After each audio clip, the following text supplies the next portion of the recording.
बापू centre जिस दिन परीक्षा हुई थी उसमें धांधली हुई थी और उसको लेके आयोग ने रद्द किया था सेंटर। जी। आज पेपर है और आपका भी पेपर है। पहली बात कि आप एग्ज़ाम देने जा रहे हैं कि नहीं जा रहे हैं? जी, एग्ज़ाम तो देना ही पड़ेगा क्योंकि मन है कि मानता नहीं। पहली चीज़ उस वाक़ये को मैं आपको बताना चाहूँगा। हाल नंबर मेरा 3 में था बापू परीक्षा परिसर में। मैं प्रतापगढ़ यूपी का रहने वाला हूँ। मेरा नाम सूरज तिवारी हुआ। तो मैं उस पे बैठा था, 12:30 हो गए। तो मैंने वहाँ पे इन्विजिलेटर जो हैं उनसे कहा कि आप लोग जो है बैठे हुए हैं, ऐसा ग्रेजुएशन में भी नहीं होता कि परीक्षा जो है लेट में हो या पेपर बाद में आए। तो उन्होंने कहा कि आप धीरज रखिए, आपको समय दिया जाएगा। और लड़के हल्ला कर रहे थे कि मतलब इतना समय हो गया, अभी आया नहीं। तो वो लोग कह बैठे रहिए। तो 12:40 पे लगभग पेपर आया। और जब पेपर आया तो हम लोगों ने कहा जल्दी इसको डिस्ट्रीब्यूट कराइए। तो उन्होंने डिस्ट्रीब्यूट नहीं कराया। एक लड़का उसमें से निकला, लगभग 13 इन्विजिलेटर थे। 13 में एक लड़का निकला और एक लड़का बांट रहा था। लगभग फिर 15 मिनट बीत गए। 15 मिनट बीत गए, वो लड़का लगभग 20 लोगों को बांट पाया। अब समझिए कि 275 लड़के हैं, बांटने में कितना समय लगेगा। तो इसमें लड़का तब तक एक दरवाज़ा खटखटाया गया। हम लोग जब ये हुआ दरवाज़ा खटखटाया गया, हम लोगों ने कहा दरवाज़ा खोलिए, तो खोल नहीं रहे थे। फिर वो तेज़ तेज़ आवाज़ आने लगी तो खोले। जब खोले तो वो लड़का पेपर लेके आया।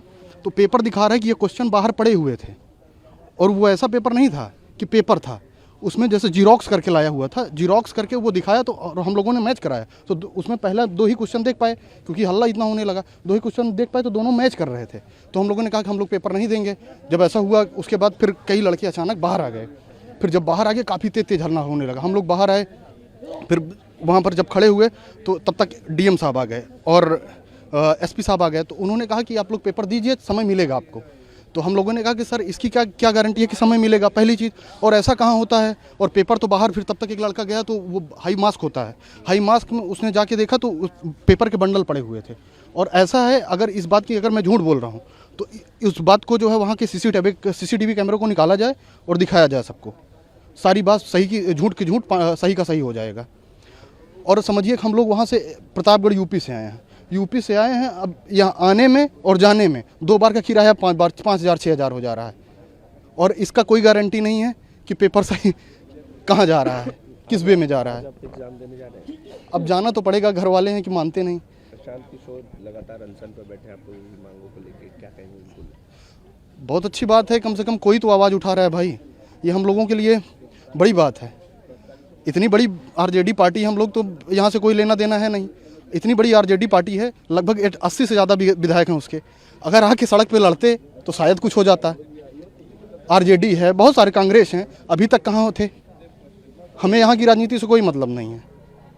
लगातार पॉलिटिकल पार्टीज इसको लेकर मुद्दा उठा रहे। कल भी कई अपोजिशन के जो छात्र भी हैं वो सड़क पर उतरे थे, सरकार से वार्ता भी करने की कोशिश की थी लेकिन कुछ बन नहीं पाया। आज एग्ज़ाम है जी, एग्ज़ाम देने भी आप जा रहे हैं जी। क्या लगता है कि अभी भी री एग्जामिनेशन वाला जो आप लोग की मांग है वो होनी चाहिए और री एग्जामिनेशन होना चाहिए सभी? देखिए, अगर मेरी अकेले बात हो तो मेरी ठीक है कि मैं उतनी दूर से आया हूँ, हो जाए ठीक है। लेकिन ये लार्जर हित में देखेंगे, लगभग 4 लाख बच्चों की बात है और वो सभी परीक्षा दे चुके हैं। अब उनके लिए तो भाई मरने जीने का सवाल है ना, ये तो कैंसिल होना चाहिए।